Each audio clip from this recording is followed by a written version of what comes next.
بیستودوی خوینن. گلی با ببرا نوکا گوی خو بدنه و بروانیه یا لبرنبر هوا از شخود کم.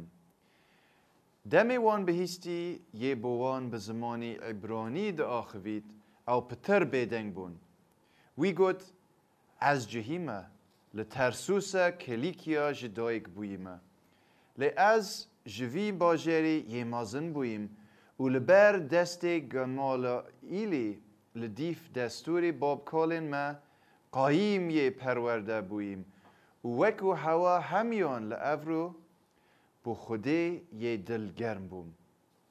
من افری بازه تا مرنه تپاسر دکر و جن و ظلام دگرتن و دهاویتنه دزیندانی دا.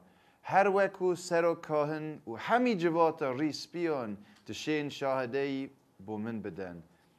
من نامجی شوان ورگرتن بو براین لدیمشقی از دچوم دا اوین لویرجی بگری دای بینما اورشلیمه دا بهینه سزادان.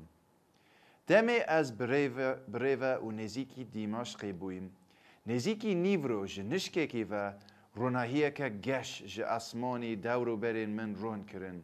از کفت ما اردی و من دنگک بهیست گوتا من شاول شاول تو بوچی من تپرسرد کی؟ من برسف دا تو کی از بنی؟